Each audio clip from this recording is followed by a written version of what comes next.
자, 오늘 거짓 증거하지 말라는 제목으로 말씀 증거하도록 하겠습니다. 네, 이제 우리 10계명에서 9계명에 왔습니다. 이제 다음 주에 10번째 계명하면 이제 10계명 전체적으로 다 보게 되는데, 거짓 증거하지 마라 이런 제목인데, 사실은 오늘 읽었던 본문을 보시면 그 앞에 뭐라고 써 있죠? 무엇에 대해서? 내 이웃에 대해서 거짓 증거하지 마라. 그러니까 이제 이 거짓 증거라는 것이 이 말 자체가 어떤 증언을 하는 증인의 위치에서 다른 사람에게 대해서 좀 거짓에 기초한 말들을 하지 말아라 라는 말이지만, 사실 조금 더 확장해서 해석하자면 이런 뜻이 있는 거예요. 내가 어떤 말을 함으로써 그 사람에게 어떤 영향을 줄 수 있는 거예요. 여러분, 똑같은 사건을 놓고도 좋게 말할 수도 있고 나쁘게도 말할 수 있죠. 여러분, 사람 말이라는 게 참 신기해요. 의도가 들어가요. 의도가. 그래서 그 사람 참 좋은 사람이야. 이건 좋다는 거예요? 나쁘다는 거예요? 참 나쁘다는 거죠. 그건 참 좋으신 분이야. 이건 좋다는 거죠. 그러니까 여러분, 사람의 말에는 의도와 어떤 뉘앙스가 담겨 있어요. 이걸 통해서 다른 사람을 세울 수도 있고 또 깎아내릴 수 또 있다는 거예요. 우리 말이 굉장한 힘이 있습니다. 자, 그래서 여기 보시면 맨 끝에 한번 보세요. 맨 끝에 보면 할 수 있는 대로 보이십니까? 예, 거기 한번 같이 읽어볼게요. 시작. 할 수 있는 대로 이웃의 명예와 평판을 보호하고 높여야 합니다. 그러니까 우리에게 언어를 주시는 것이 깎아내리고, 여러분 요즘 디스라는 말 들어보셨습니까? 디스한다? 그런 말 많이 쓰죠? 어르신들 못 들어보셨어요? 디스한다?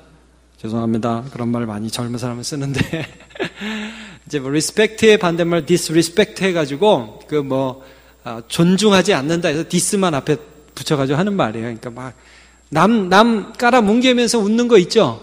왜 그런 거 우리도 잘하잖아요. 아이고 잘났어 정말 막 이러면서 좋아하고, 아이고 안 됐다며 막 하면서 넌 참 못생겼다 그러면서 좋아하고, 그런 거 있습니까? 없습니까?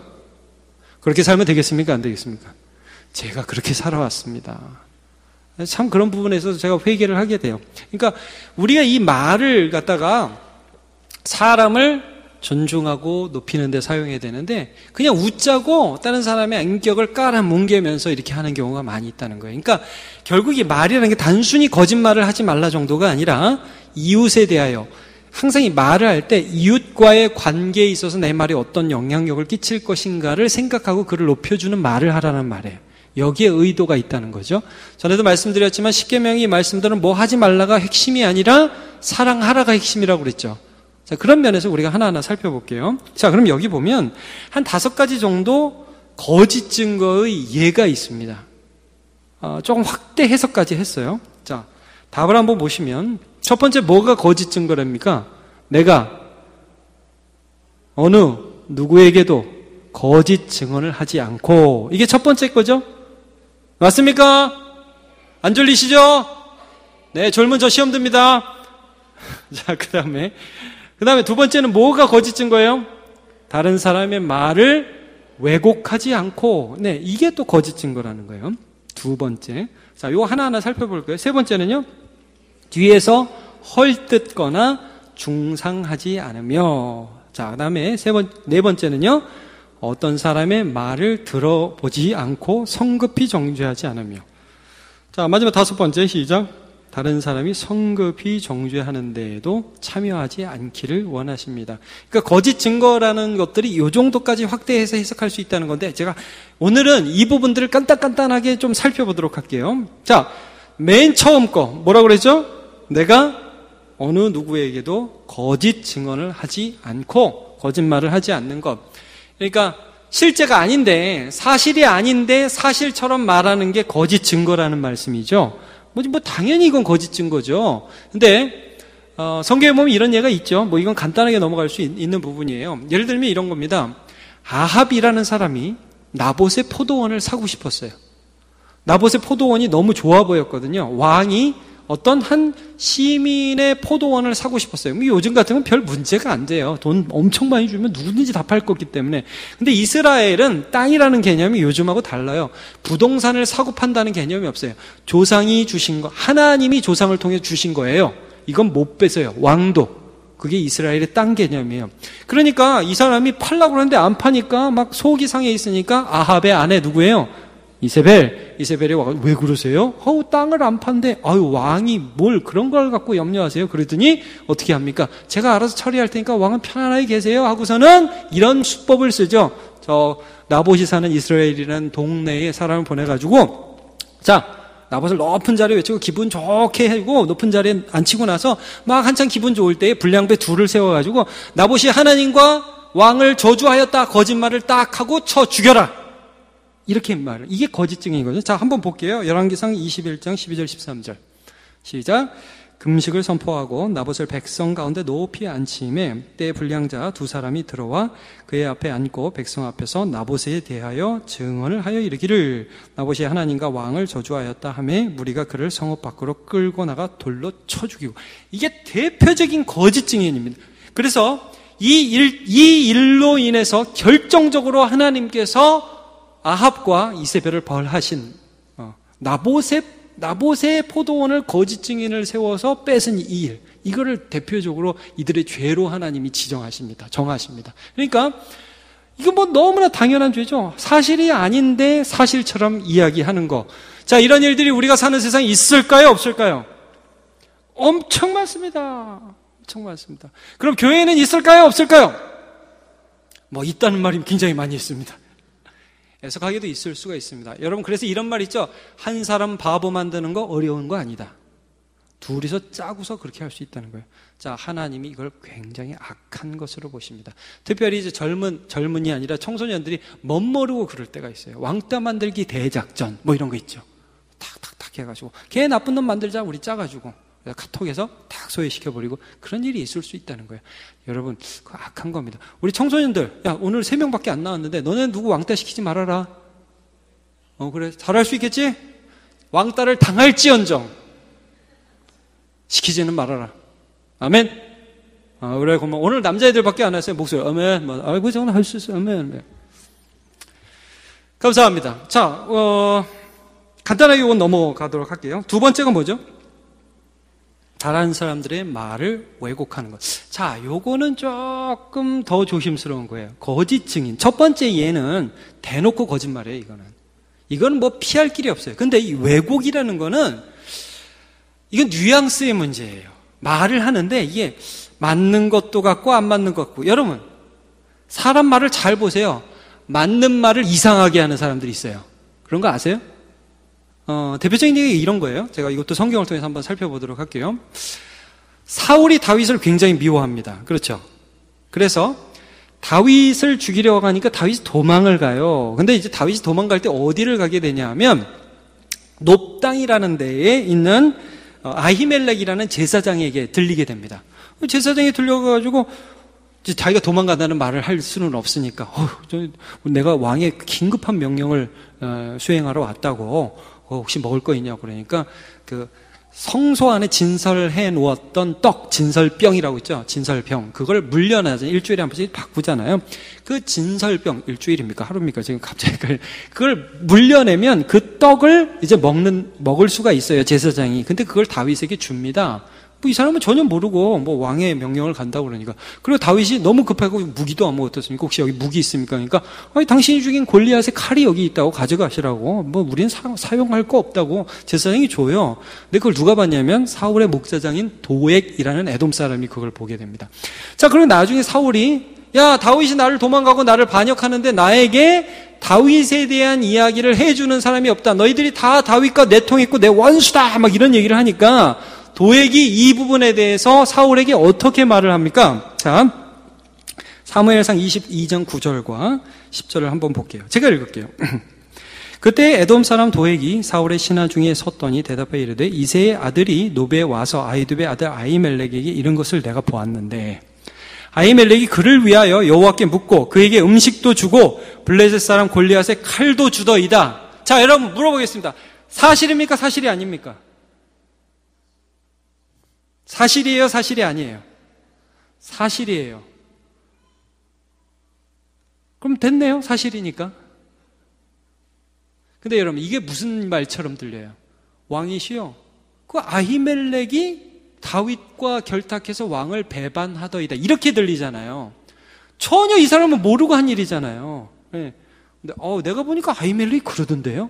이건 너무 많은 뉘앙스가 들어간 거예요. 이거는 저 제사장들 나쁜 놈이라는 것들이라는 의도를 말한 거죠. 그래서 사울이 아무것도 모르는 이 제사장과 일가 친척을 다 불러서 그냥 죽여버립니다. 무시무시한 일이 있어요. 여러분, 그래서 우리는 사실이 그랬는데, 그리고 그 사람 이상한데, 요 한마디 하면 완전히 말이 왜곡돼서 증거되는 거예요. 세상에 그런 일들이 있습니까? 없습니까? 있어요. 여러분, 그래서 끝말이 참 중요한 거예요. 이런 일이 있는데, 그 권사님 참 이상해. 이렇게 끝나면 안 되는 거예요. 그렇죠? 이게 참 여러분, 진실과 진실이 아닌 것이 너무 한 끗 차이에요. 제가 목표의 경험상 이런 경우가 많이 있어요. 이렇게 다 얘기 들어보면 진짜 나쁜 사람이에요. 근데 나중에 그 사람 만나보면 별로 그렇게 나쁜 사람 아닌 경우 참 많아요. 여러분, 자기의 의도를 함부로 섞으면 안 됩니다. 저도 조심해야 됩니다. 예. 우리는 말 속에서 사람을 죽이기도 하고 살리기도 합니다. 거짓 증인은. 자, 다시 한번, 거짓 증인은 이웃과의 관계에서 거짓 증거하지 말라는 거예요. 예. 자, 세 번째 보죠. 뒤에서 헐뜯거나 중상하는 것. 없다 이거에 당사자가 없어요. 없는데 그 사람에 대한 얘기를 하는 거예요. 근데 나쁜 사람이라고 정지하는 거죠. 자, 의도가 들어가서 이렇게 사실을 약간 꼬는 거 하고 거기에 더해서 요거는 당사자가 없을 때 또 얘기하는 거예요. 자, 이게 사탄이 하는 것인데, 자, 여러분, 우리 사탄이, 마귀가 뱀을 통해서 아담과 하와를 꼬시던 때를 한번 생각해 봅시다. 어떻게 꼬십니까? 뱀이 하와에게 찾아가가지고 야, 하나님이 동산에 있는 모든 나무 실과를 먹지 말라 하더냐? 자, 여러분, 이게 어떤 말인지 잘 생각해요. 하나님이 동산 모든 실과를 먹지 말라 하더냐? 지금 여기 무슨 뉘앙스가 들어가 있죠? 누구를 욕하고 있어요, 지금? 하나님은 부당한 분이다. 여러분, 이게 느껴지죠? 하나님은 욕심 많은 분이야. 그거 아니야. 하나님이 동산 주먹에 있는 거, 그거만, 먹으면 죽을까 하노라 그러셨어. 그러니까 이제 본색을 드러내죠. 하나님에게 중상하게. 자, 어떻게 하냐면 4절, 5절을 한번 같이 보도록 할게요. 보여주세요. 4절, 5절. 같이 읽어볼게요. 시작. 뱀이 여자에게 이르되 너희가 결코 죽지 아니하리라. 너희가 그것을 먹는 날에는 너희 눈이 밝아져 하나님과 같이 되어 선악을 알 줄 하나님이 아심이라. 하나님이 굉장히 나쁜 분이야. 이렇게 가고 있죠. 예. 자, 여러분, 여기도 보면 꼭 사실 같아요. 아담과 하와가 선악을 알게 하는 나무의 실과를 따 먹었습니다. 눈이 밝아졌어요? 안 밝아졌어요? 밝아졌어요. 밝아져서 뭘 봤어요? 자기가 벗은 걸 보게 되죠. 그러니까 사탄은 마치 눈이 밝아져서 막 세상에 모든 총명이 들어올 것처럼 얘기했는데, 그러나 그 거짓말이었어요. 자기의 수치만 보게 됐어요. 예. 그러니까 사실 여기에서 지금 사탄은 진짜 같은 거짓말을 계속하면서 하나님에 대해서 나쁘게 얘기하는 거예요. 거기에 넘어가게 하는 거죠. 자, 오늘 여기 교리문답에도 보면 중간에 이렇게 나와 있어요. 중간 단락을 한번 보세요. 오히려, 같이 볼까요? 시작.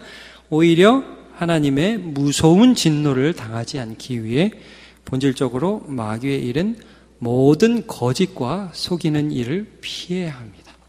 여러분, 사탄의 최고의 무기가 뭐라고 그랬죠? 다시 한번, 사탄의 최고의 무기는 뭡니까? 빨간 수건 줄까? 파란 수건 줄까? 이게 사탄의 무기입니까? 뭐가 무기라고요? 거짓말입니다. 다시 한번 말씀드려요. 사탄의 무기는 거짓말입니다. 사탄이 갑자기 칼 들고 와서 우리 죽일 수 있습니까? 능력은 있겠죠. 그러나 하나님께서 우리에게 허락하지 않으면 못합니다. 근데 사탄은 거짓말을 주로 무기로 삼고 우리를 공격해요. 그래서 가끔 광명의 천사로 가장까지 하죠. 그 모든 것들이 거짓말이라는 거예요. 자, 요한복음 8장 44절을 한번 같이 읽어보도록 하겠습니다. 같이요. 시작. 그는 처음부터 살인한 자요 진리가 그 속에 없으므로 진리에 서지 못하고 거짓을 말할 때마다 제 것으로 말하나니 이는 그가 거짓말쟁이요 거짓의 아비가 되었습니다. 여러분, 사탄의 거짓말, 사탄의 무기는 늘 거짓말이라는 것을 기억하십시오. 그 거짓말의 핵심에는 좋은 대상을 나쁘게 얘기하는 거예요. 그러면 여러분 이렇게도 할 수 있어요. 교회 안에 관계에서 그렇게 악하지 않은 한 대상을 내 마음속에서 나쁘게 계속 생각하는 데 있어서 사탄이 역사할 수가 있다고요. 그래서 오늘 말씀을 준비하다 보니까 어떻게 오전하고 오고 좀 연결되는 것 같아요. 여러분, 실제 그 사람은 그렇게 나쁜 의도로 한 것이 아닌데 내 마음에 소설을 쓰게 한다고요. 사탄은요, 제가 보기엔 소설가예요, 소설가. 여러분 가끔 마음으로 소설 쓰죠? 마음으로 소설 안 쓰세요? 집에 있으면 별의별 생각이 나죠? 나중에 죽었다 살아나고 별일 다 일어나요. 마음 생각 속에서. 그게 여러분 사탄이 이런 생각을 하게 하는 거예요. 그 사람이 그 말을 한 건 이런 이유일 것이야. 막 그래 점점 생각하다 그게 확신이 들어요. 맞아, 그 사람은 그렇게 해서 한 거야. 이 사람이 이런 행동을 하고 이렇게 나를 한 거는 분명히 그런 의도가 있을 거야. 의심이 막 들다가 나중에 확신이 된다고요. 여러분 마음에 소설 쓰지 마십시오. 네, 사탄의 역사일 수 있습니다. 그 다음 것이 그래서 좀 관계가 있는 거예요. 자, 일단 잠언 20장 19절을 한번 읽어보도록 하겠습니다. 시작. 두루다니며 한담하는 자는 남의 비밀을 누설하나니 입술을 벌린 자를 사귀지 말지니라 말씀을 하고 있습니다. 굉장히 무서운 말씀이죠. 저도 이 말씀을 보면서 굉장히 조심하게 되었습니다. 우리가 은밀하게 가장 친한 친구와 말하는 그 말 가운데에서 혹시 거짓 증거가 없었는가? 두루다니면서 소설 쓰면서 의견 더 집어넣어가지고 진실 반, 의견 반 해갖고 전체적인 내 의견을 딱 얘기하면서 이게 사실이야 해서 남을 곤경에 빠뜨리진 않았는가? 늘 이런 부분들을 조심해서 살펴보아야 합니다. 제가 한 목사님의 이야기를 들은 적이 있습니다. 이분은 미국에서 목회를 하시는 분인데 이제 목회하시면서 제자반을 쭉 하셔서 어느 정도 되니까 이제 신뢰가 쌓였다는 건데 여러분 미국에 상처받은 분들 참 많잖아요. 그래가지고 이제 새 가족이 오면 새 가족이 신방을 한답니다. 여러분 참 재미있죠? 새 가족을 신방해야 되는데 미국엔 그런 경우가 좀 있대요. 우리 교회에서는 전 그런 경우가 없어요. 새 가족이 교인 신방을 한답니다. 새 가족이 와가지고 교인을 집집마다 돌아다닌대요. 그러면서 처음에 그래서 뭐 여러 가지 얘기하다가 갑자기 목사님 욕을 한다는 거예요. 그런 경우가 많대요. 미국에서는 상처받으면. 그래서 미국의 이민교회가 많이 깨지잖아요. 아주 그게 삶의 습관인 분들이 계시다고 그래요. 제가 보지는 못했는데. 근데 이제 이분이 보니까 어떤 분들이 이제 처음에 와서 이렇게 하다가 가면서 다 계속 목사님 욕을 하시는데 이제 목사님이랑 어느 정도 교인이 신뢰가 회복됐잖아요. 그러니까 막 돌아다니면서 욕을 하면 그 교인들이 그런데요. 저한테 자랑을 하시더라고요. 다 얘기를 듣때 교인들, 그러셨냐고, 우리 목사님 그러셨냐고 쭉 얘기하고 집에 가실 때, 미국은 다 차 있지 않습니까? 차 타고 가시면 잠깐만 창문 내려 선물 하나 가져요. 선물 딱 드리면서. 근데요, 다시는 저희 집에 오지 마세요. 그러고 간대요. 그걸 저한테 자랑을 하시더라고요. 근데 여러분 그런 거예요. 저도 이제 목회하면서 이 말이라는 게 저 자신도 그렇고 우리들도 그렇고 얼마나 이게 잘 쓰이면 아름다운데 혹시라도 잘못 쓰면 파괴적일 수 있는가. 여러분 지금 여기에서 나오는 것처럼 뒤에서 헐뜯고 중상하는 것에 대해서 정신을 차리십시오. 따라가지 마세요. 그래? 그러지 마시라고요. 진실을 사랑 안에서 말씀하는 저와 여러분 되시기를 축복합니다. 그래서 뭐가 중요하냐? 4번이 중요한 겁니다. 네 번째가 뭐죠? 어떤 사람들의 말을 들어보지 않고 성급히 정죄하지 않아야 된다는 거예요. 여러분, 이 사람에 대한 말을 이 사람이 했어요. 그러니까 A라는 사람에 대한 말을 B라는 사람이 저한테 했어요. 나쁘게 말을 했어요. 그러면 B라는 사람을 무조건 믿어야 돼요? 아니면 A에게 좀 확인을 해야 돼요? 예. 제 제가 전에 모셨던 담임 목사님이 그걸 참 잘하시더라고요.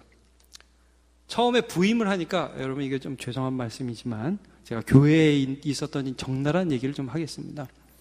처음에 부임을 하니까 참 사람들이, 우리 교회는 그렇지 않았습니다. 어떤 교회가 그런 교회가 있어요. 어떤 교회인지 너무 상상하지 마십시오. 예. 처음에 딱 부임을 하니까 갑자기 어떤 사람들이 그 목사님 주위에 쫙 있더니 막 욕하기 시작했어요. 반대편. 교회에 그런 일이 있어요. 근데 목사님 그래서 저희한테 나중에 그러더라고요. 난 진짜 그 사람들이 나쁜 사람들인 줄 알았다. 근데 나중에 그래서 불러다 놓고 이 사람들 불렀다는 거예요. 그래서 이 목사님 불러다 놓고 얘기를 해보니까 사실이 아닌 거예요. 너무 웃기잖아요. 이게 저희한테도 그런 말을 하더라고요. 당신들 목회하면서 어떤 사람이 굉장히 어떤 성도에 대해서 나쁘게 얘기하면 일단은 듣되 아닐 수도 있다는 걸 늘 기억해라.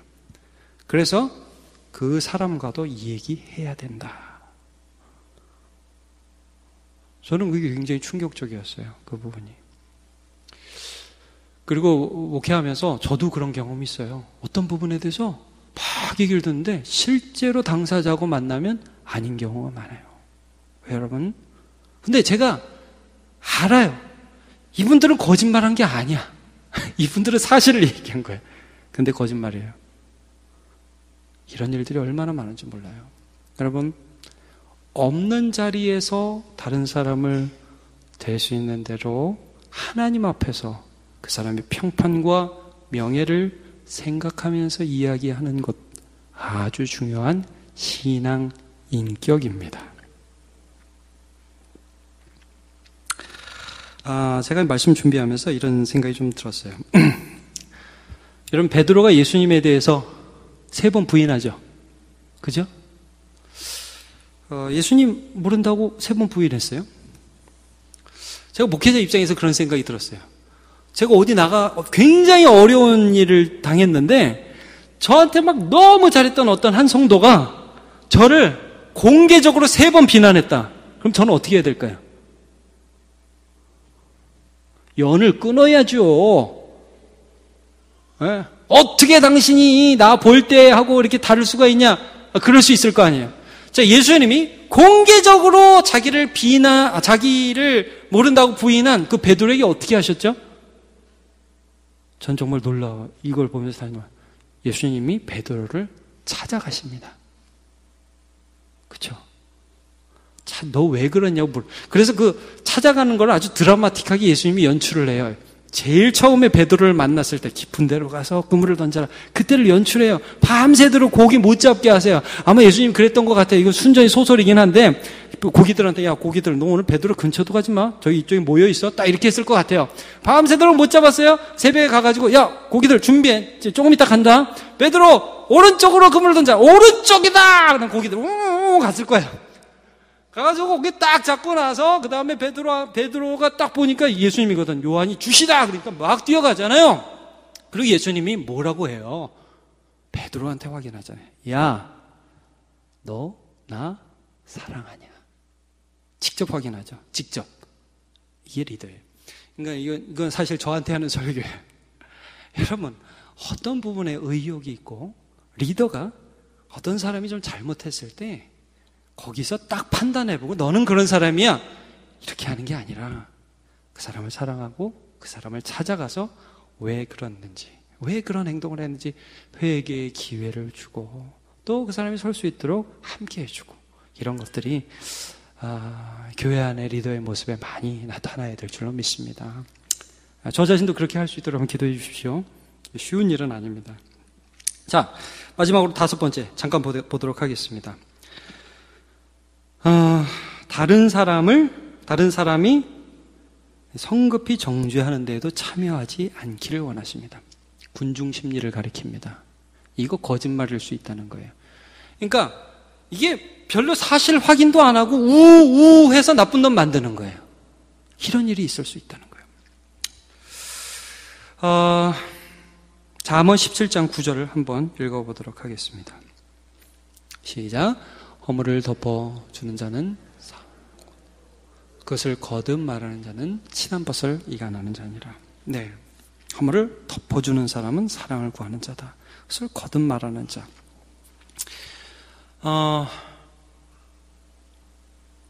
여러분, 예수님의 한 예를 제가 이 말씀 보면서 생각을 했고 나누기를 원합니다.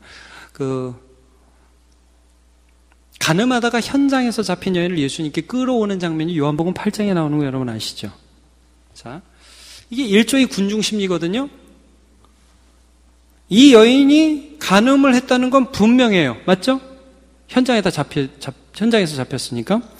이 예수님을 고소할 목적으로 이 여인을 끌고 와서 돌로 치자고 사람들이 막 돌 들고 지금 흥분해 있어요. 당신 어떻게 하겠냐고, 이 사람을 돌로 우리가 치겠다고 다들 흥분해 있습니다. 근데 예수님께서 그 흥분한 군중들을 보면서 뭐라고 말씀을 하시냐면 너희 중에 죄 없는 자가 먼저 돌로 치라 이런 말씀을 하죠. 자, 그러니까 이 여자 나쁜 사람이야, 이 여자 나쁜 사람이라고 하면서 모두 다 정죄하는 그 분위기에서 예수님이 딱 제동을 걸으셨어요. 거기 동참하지 않으셨어요. 자, 왜 그랬을까? 잘 모릅니다. 그러나 여러분, 우리 한번 상상을 해봅시다. 이거 순전히 상상입니다. 이게 성경이 정확한 거 아닙니다. 그 여자가 왜 간음을 했을까요? 모릅니다. 제가 이런 상상을 해보는 겁니다. 여러분, 지금 이 여자가 진짜 어떤 내연 관계에 있었는데 사람들이 그걸 착 보고서 이제 끌고 와야지 하고 있다가 왔는지, 아니면 예수님을 고발하기 위해서 어떤 덫을 놓았는지, 어떤 음모를 딱 놔서 사전에 제비 한 명 준비시킨 거일 수도 있다는 생각이 들더라고요. 이건 여러분 순전히 제 생각입니다. 성경에 안 나옵니다. 그래가지고 이 여자 이렇게 해가지고 간음하는 그 현장에서 딱 데리고 온 것일 수도 있다는 거예요. 그러니까 잘 몰라요. 뭔지는 몰라요. 그러나 분명한 것은 이 여인이 간음하는 걸 기다렸다가 이 여인을 정죄하기 위해서 이 사람들이 오히려 살인을 했다는 거예요. 이 사람들이 오히려 음모를 꾸미고 준비해서 딱 이 여자를 희생양으로 데려왔다는 거예요. 그러니까 예수님이 그걸 딱 보면서 야, 이 여자가 잘못하지 않았다가 아니라 너희들이 이 여자를 죄짓게 함께 여기 데려왔다. 이 죄를 너희들이 함께 짓고 있다. 이 부분들을 아시면서 섣불리 한 사람 죽이는데 동참하지 않는 거예요. 그렇죠? 여러분, 그러니까 어떤 부분에서 사람을 나쁘게 얘기할 때 우리에게 때로는 그런 용기가 필요합니다. 아닙니다. 그렇게 말하는 것 옳지 않습니다. 이런 게 필요하다는 거예요. 여러분, 대표적인 군중 심리가 나타난 부정적 재판이 뭡니까? 성경에서. 대표적으로 군중 심리에서 착한 사람이 죽어간 예가 어디에 있어요? 십자가잖아요. 그 전날까지 예수가 우리 왕이야 그러면서 막 나귀가 지나가는데 자기 옷을 깔면서 호산나 다윗의 자손이여 하면서 하는 그 사람이 하룻밤 사이 제사장한테 야, 저 사람 로마에서 우리를 구원 못해, 저 사람 저 죽어야 돼, 저거 우리 민족의 배반자야. 그러니까 갑자기 돌아서 우우 하면서 십자가에 못 박으시오, 십자가에 못 박으시오. 아니, 전날에 그렇게 예수를 열광했던 그 사람들이 폭도로 변해서 예수를 죽여버리는 거짓 증인의 자리에 함께 서잖아요. 예수가 아니라 바라바를 우리에게 놔주십시오. 이게 얼마나 약한 일이에요. 살인이며 거짓 증거죠. 여러분, 근데 그렇게 하는 줄 그들은 추워도 몰랐습니다. 그들은 진실을 얘기한다고 생각했고 군중심리에 거짓된 분위기에 휩쓸려서 자기 입술을 헛되이 놀렸기 때문에 하나님의 아들을 십자가에 못 박는 데까지 가면서도 그것을 알지 못했던 어리석은 자였습니다. 여러분, 우리는 말을 쉽게 합니다. 그러나 죽는 사람은 너무 억울하게 죽는 거예요. 말 속에서 하나님의 정의가 있어야 합니다. 저는 이 말씀을 굉장히 좋아합니다. 에베소서 4장 15절 말씀입니다. 한번 같이 읽어보겠습니다. 에베소서 4장 15절 말씀 같이 읽어볼까요? 시작. 오직 사랑 안에서 참된 것을 하여 범사에 그에게까지 자랄지라. 그는 머리니 곧 그리스도라.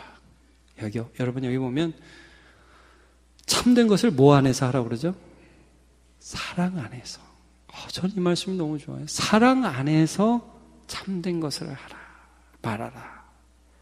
우리 입술이 말을 하는데요, 참 은혜로운 말이 뚝뚝 떨어지면서 살아갈 수 있어요. 그냥 단순히 참된 것을 말하는 게 아니에요. 사랑 안에서 참된 것을 말하는 거예요. 너무 은혜로워요. 이해심이 있고요.